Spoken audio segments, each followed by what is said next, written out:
자, 안녕하십니까. 만나서 반갑습니다. 생각의 차이에서 고3 국어를 담당하고 있는 신동우라고 합니다. 자, 반가워요. 자, 지금 시점, 이 촬영 시점은 6월 평가원이 한 달 조금 안 남은 시점이에요. 이 시점에서 학생들이 고민이 좀 많을 것 같아서 제가 좀 시간을 할애해서 촬영하고 있는데, 남은 한 달 좀 안 남은 기간 동안 6월 평가는 어떻게 대비해야 될까? 뭐 기출을 풀어야 될까? 실전 모의고사만 풀어야 될까? EBS를 공부해야 될까? 공부할 수 있는 어떤 자료들은 굉장히 많이 있잖아요. 그걸 어떤 식으로 효율적으로 공부하는 게 좋을까? 라는 거에 대한 제가 해결책, 솔루션을 제시해 주기 위해서 이 자리에 섰습니다. 자, 일단 6월 평가원 첫 만남이죠. 처음 보는 거예요. 선생님, 저 그동안 모의고사를 많이 봐왔는데요. 다른 거죠. 왜냐하면 평가원 시험이라는 건 6월, 9월 수능 1년에 3번을 보는데 고3들만 보는 시험이죠. 고3이랑 재수생들. 당장 올해 수능을 준비하는 학생들이 보는 시험인데 6월 평가원은 수능 출제 기관에서 출제를 하는 겁니다. 그 출제 주체가 대학교 교수들이 출제를 하는 거죠.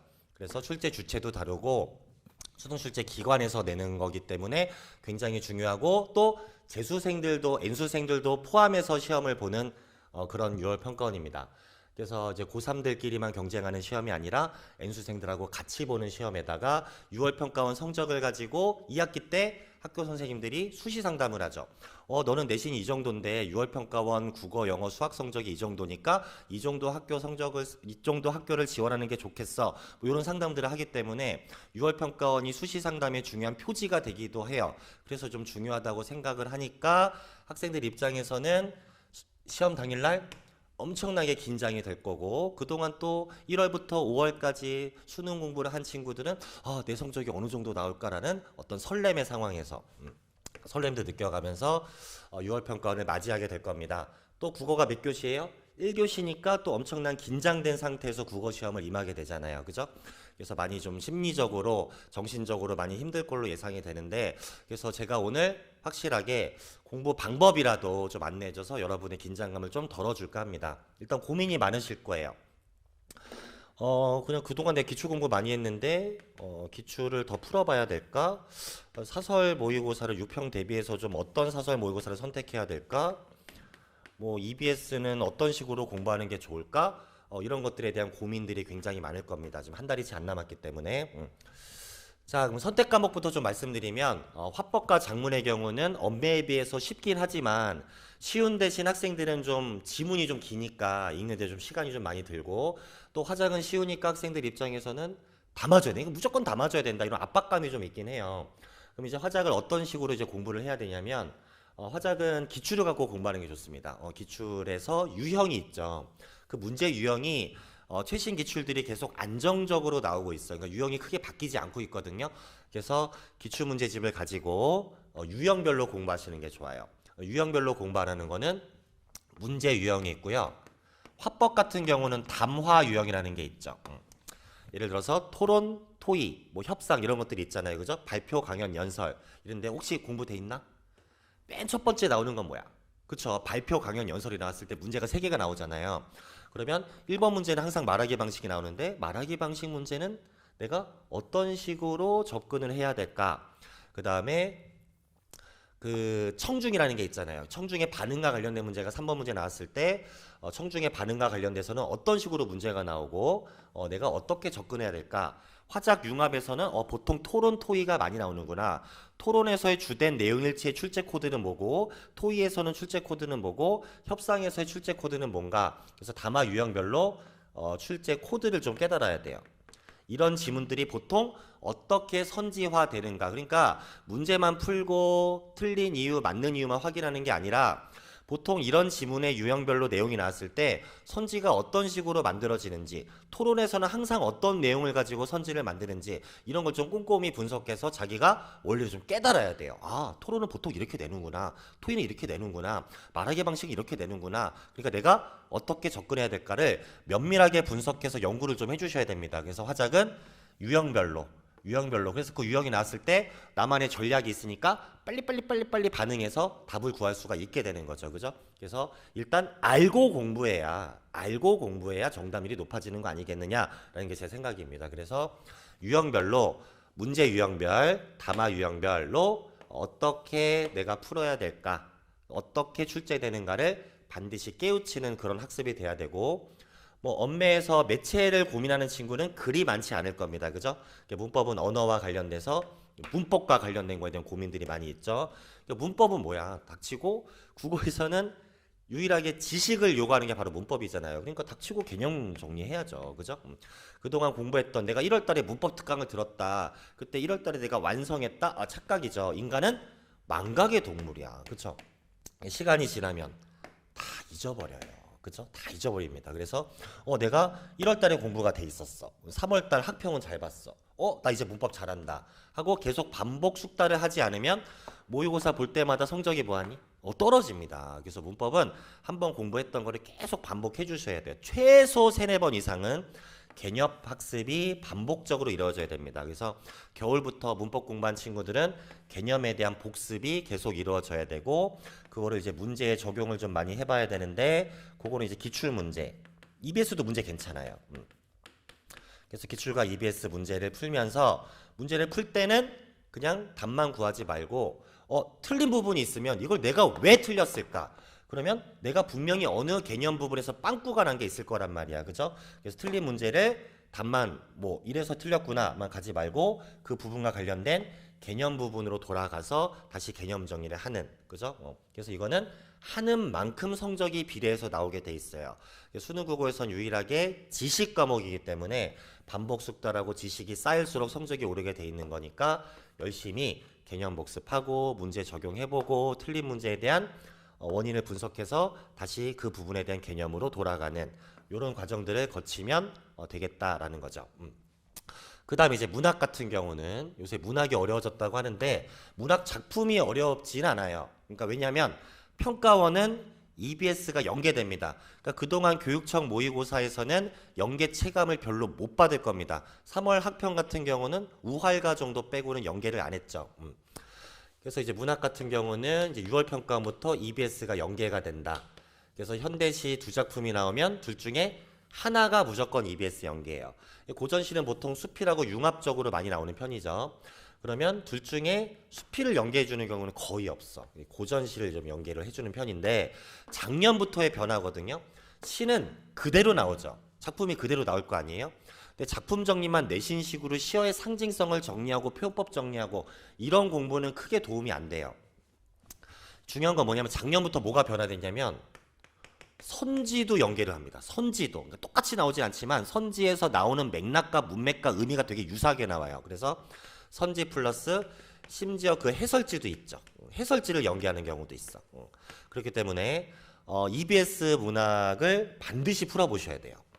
EBS 문학을 반드시 풀어보시는데 작품 정리를 내신처로만 정리하고 끝내지 말고 수능적인 공부도 좀 해줘야 되고, 그 다음에 이제 현대시, 고전시 둘 중에 하나가 반드시 연계되니까 문제 풀면서 선지 연구도 좀 해줘야 되고, 그 다음에 해설지도 꼼꼼하게 다 읽어보셔야 됩니다.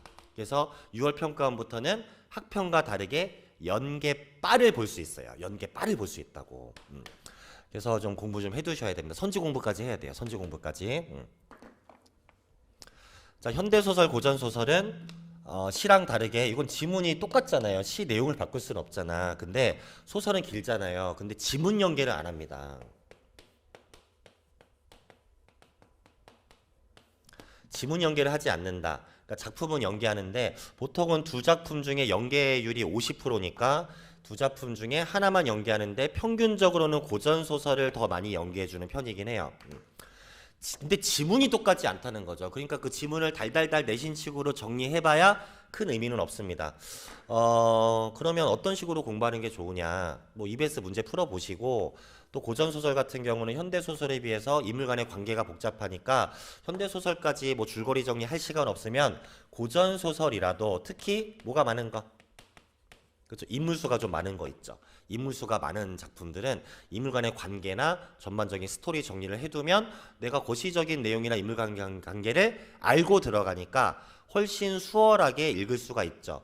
고전소설 같은 경우는 처음에 인물 관계가 파악이 안 되면 중간쯤에서 뭐하니? 막히죠. 얘가 누구였지? 얘가 누구였지? 그리고 호칭 변화도 심하잖아요. 또 한자어도 많기 때문에 읽다가 얘가 누구였더라? 헷갈리니까 다시 또 돌아가서 시간이 굉장히 지체되는 그런 경험들을 많이 했을 거예요. 그래서 EBS 연계빨을 좀 받으려면 인물수가 좀 많은 소설들은 인물 간의 관계를 좀 알아두는 게, 지식적으로 알아두면 훨씬 그 작품이 나왔을 때 훨씬 더 안정감 있게 수월하게 읽을 수 있는 장점이 있겠죠. 그죠?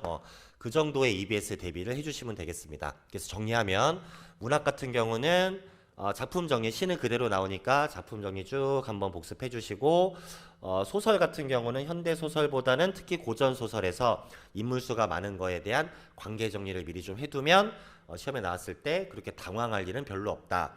그리고 하나 더, 요새 EBS 연계가 더 많이 틀리는 거 알아요? 그러니까 작품을 봤는데도 더 많이 틀린다는 거죠. 그 이유는 뭐냐면 선지. 선제서는 어휘의 뜻을 정확히 모르는 거예요. 작년 9월 평가원 때는 이제 뭐가 오답 1위였냐면 고전시에서 문학 오답 1위가 나왔는데 선지에서 고고한 취향, 그래서 고고하다의 뜻을 명확히 몰라서 오답 1위가 나왔습니다. 그러니까 이미 기출됐던 어휘들이 있거든요. 그러니까 EBS 공부를 끝내지 말고 기출문제 한 번 정도는 최소한 우리가 공부했을 거 아니야, 그지? 지금 시기라면. 그러면 내가 기출문제에서 선지에서 모르는 어휘들을, 그 어휘가 갖는 축자적 의미를 내가 정확히 알고 있는가 라는 걸 좀 점검해 줬으면 좋겠어. 그래서 어휘 공부도 좀 신경을 써라. 알겠죠? 애상감 나오면 정확하게 애상감이 뭐냐, 고고하다가 나오면 정확하게 그 고고하다의 뜻이 뭐냐, 그 다음에 삶의 가치를 역설하고 있다면 이게 역설법이 아니라 힘력자의 말하다설, 힘주어 말하다는 뜻이구나. 황폐하다는 선지가 나오면 황폐하다의 정확한 뜻이 뭐냐, 이런 식으로 정확하게 알아주셔야 돼요. 사전 찾아보는 좀 습관을 좀 가져야 됩니다. 그러니까 어휘에 대한 뜻을 정확히, 그래서 기출 선지에서 나왔던 어휘의 뜻을 한번 쭉 체계적으로 정리해주는 그런 시간을 갖는 것도 굉장히 중요합니다. 자, 마지막으로 이제 독서의 경우는 문제 연계를 안 해요. 근데 지문의 산어는 개념이 그대로 연계됩니다. 그래서 내가 문제까지 풀 시간이 없으면 EBS 연계 대비할 때 지문에 있는 개념이 그대로 연계되기 때문에 이 지문에서 낯선 개념들이 있을 거 아니에요? 그 개념들을 명확하게 숙지해 주시는 게 좋아요. 그래서 지문 공부를 좀 해라. 그래서 하루에 날 잡고 하루에 한 3세트씩 최소 3세트씩 쭉 한번 읽어보는 그런 시간을 좀 가졌으면 좋겠다. 하루에 3세트씩 30일만 해도 90개 지문을 읽게 되는 거잖아요. 그죠? 그래서 좀 지문을 좀 많이 공부하고 그 지문에서 모르는 어휘 같은 것도 한번 쭉 공부해 주는 게 좋을 것 같아요. 요새 학생들 가르치면 좀 힘든 게 뭐냐면 어휘력이 좀 너무 좀 어휘력이 좀 많이 딸리는 편이긴 하죠. 솔직히 인정하죠. 왜냐하면 어릴 때 우리가 책을 그렇게 많이 안 읽어봤기 때문에 한자어에 대한 어휘가 굉장히 안 좋습니다. 그 어휘력이 좀 안 좋기 때문에 이 어휘력이 사고력이거든요. 그러니까 어휘가 안 되면 사고로 이어지지가 않아. 그래서 이 어휘에 좀 신경을 많이 써라. 지문 말고 끝내지 말고 모르는 단어도 찾아보는. 아니 영어 단어는 모르면 찾아보면서 국어 단어는 왜 안 찾아봐? 그런 습관이 굉장히 중요하다는 거예요. 그죠? 그래서 보통 독서론 세트에서는 EBS 연계를 잘 안 하고요. 인문예술, 사회지문, 과학기술 비교적 골고루 연계를 해주는 편입니다. 그래서 EBS 연계 대비는 지문에 대한 내용을 아예 배경 지식화 해버려라. 지문의 내용이 굉장히 유사하게 연계가 됩니다. 특히 사회지문 같은 경우는 최근에 뭐 위주로 나오니? 경제와 법지문 위주로 나오니까 사회지문은 다른 거 날리더라도 다른 지문은 그렇게 어렵지 않거든요. 특히 경제법지문이 좀 많이 어렵고 용어들이 어려우니까 경제법지문은 좀 최근 들어서 EBS를 무조건 연계해주고 있어요. 작년 수능의 법지문도 EBS 연계해줬고 그리고 최근 사회지문은 경제법만 내고 있죠. 6, 9 수능 최근 7년치 보면은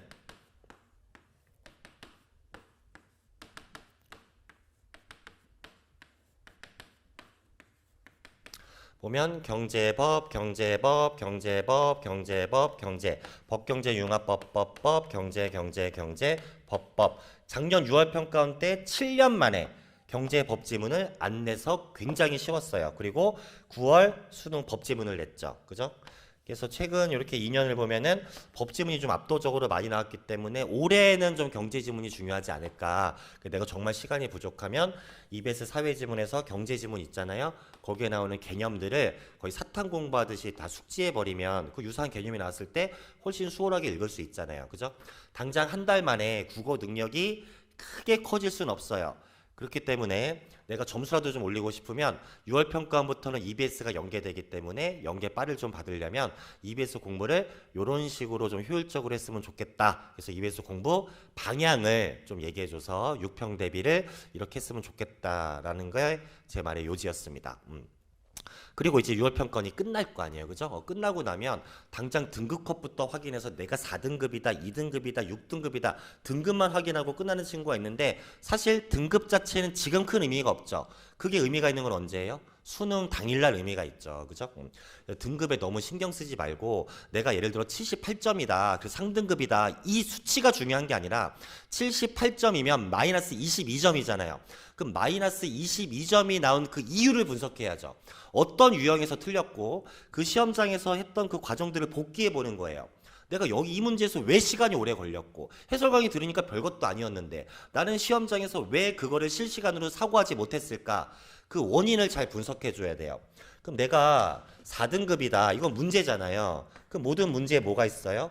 원인이라는 게 있죠. 원인을 알아야 솔루션도 할 수 있는 거 아니에요. 그래서 자신이 뭐가 안 됐는지 원인 분석을 정확히 해야 자기가 발전할 수 있습니다. 그래서 6월 평가원은 끝난 후에는 성찰의 시간을 보내시고 성찰 후에 뭔가를 깨닫고 앞으로 내가 수능까지 이런 방향을 가지고 공부해야겠다라고 생각하셔야 되고 6월 평가 때 혹시 성적이 잘 안 나오더라도 아 나는 이제 수능을 포기해야 되나 이렇게 생각할 필요 없어요. 제 제자들 중에서도 6평에 4, 5 뜨고 수능날 1등 친구들 태반으로 있습니다. 끝이 아니에요. 국어는 변화가 좀 심한 편이에요. 국어는 6월 평가원의 성적이 수능 성적으로 이어지지가 않습니다. 그게 반드시 이꼬르가 아니거든요. 그래서 내가 진짜 수능 잘 보고 싶으면 6월 평가원에 많이 틀린 문제가 있으면 그걸 감사해야 돼. 와, 틀렸다에 실망하는 게 아니라 감사해야 돼. 왜? 나의 단점을 알려주는 거니까. 그래서 아 내가 이런 부분이 부족하구나. 그러니까 이 부족함을 이렇게 채워야겠구나. 이런 생각을 해야 앞으로 남은 6월 평가원 이후 수능까지 공부를 효율적으로 계획적으로 할 수 있을 거 아니에요. 그죠? 그러니까 6월 평가원은 그런 의미입니다. 그러니까 절대 떨 필요 없고요. 지금까지 했던 거 그냥 자기 점검의 시간이라고 생각하시고 편안하게 보시면 되겠고 EBS 공부를 이런 식으로 하는 게 6평 대비에 효과적이라고 말씀드렸으니까 요거 잘 참고하셔서 좋은 대비를 해줬으면 좋겠습니다. 그래서 의미 있는 시간이 됐었으면 좋겠다는 바람이 좀 있고 지금 현장 수업 듣는 친구들 많이 있는데 하여튼 오늘 현장 수업 때 같이 만나도록 하고 제 수업을 안 듣는 친구더라도 이 지금 캐스트 영상이 여러분에게 많이 도움이 됐었으면 좋겠습니다. 자, 지금까지 생각의 차이 고3 국어를 가르치고 있는 신동우였습니다. 감사합니다.